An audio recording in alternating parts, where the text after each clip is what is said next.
This video is brought to you by Fuck You Sigma Fortress 1, because this joke never gets old. Hello, Jared of Art here yet again.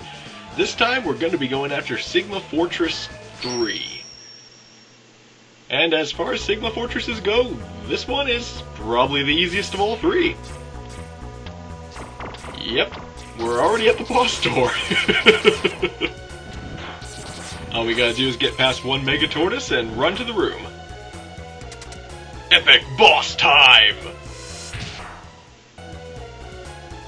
That you won't get to see! Yeah. This level is the equivalent of the boss rematch stages from the later X games.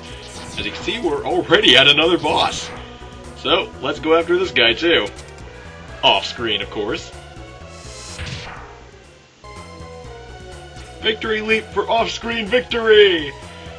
Yeah, all these boss chambers are the exact reason I don't really like this stage for a perfect run. You see, here's another one.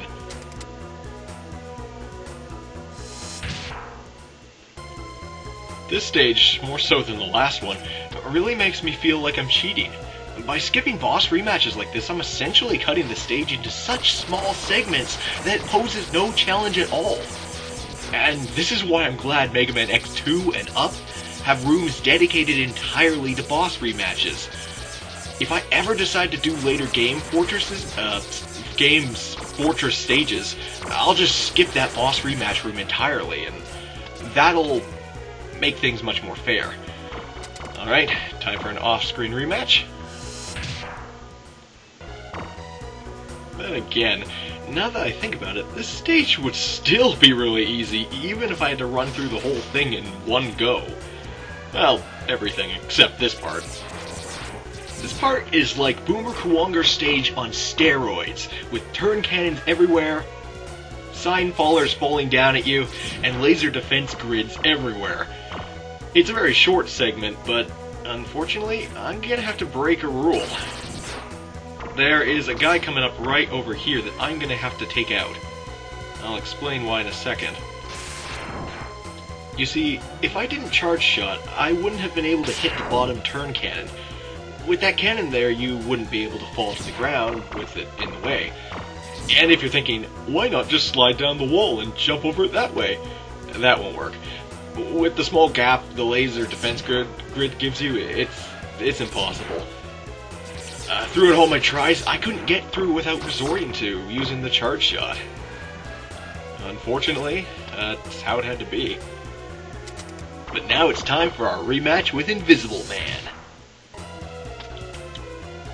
Well, I guess Invisible Man never showed up. I can't see him anywhere. What do you want? Emmy award-winning stuff? Oh well, let's just head for the end stage boss, shall we?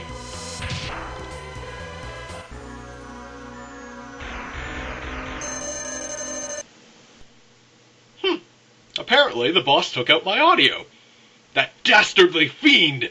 How dare he make me forget to record the audio yet again! I re-recorded the section leading up to the boss, but I'm not going to re-record the boss fight itself. So I suppose you'll have to put up with, listen to my lovely voice by itself for a bit.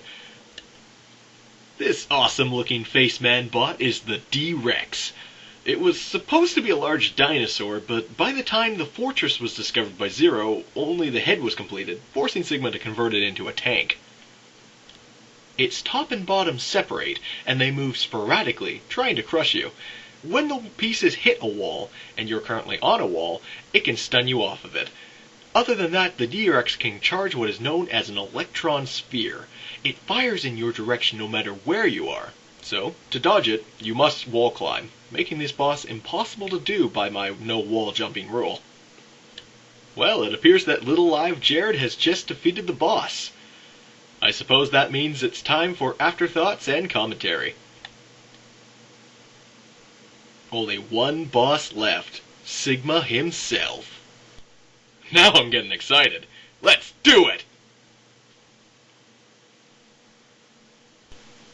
And that was Sigma Fortress Level 3. I can't say that I was too impressed. It's an easy level with a relatively easy boss. As random as the D-Rex can be, as long as you pay attention to it, there shouldn't be too much of a problem. The only major problem I had with it is that sometimes when its two pieces are bouncing around, the top piece will swoop down at you. If the bottom piece is coming for you as well, you will get hit.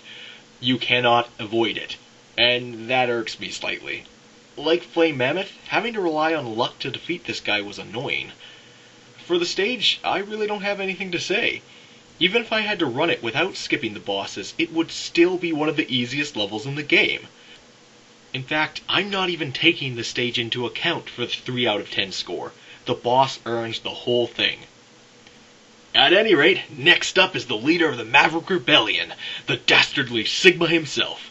Join me next time as I finish off the last challenge in Megaman X. This is Jared of Art. Till next time.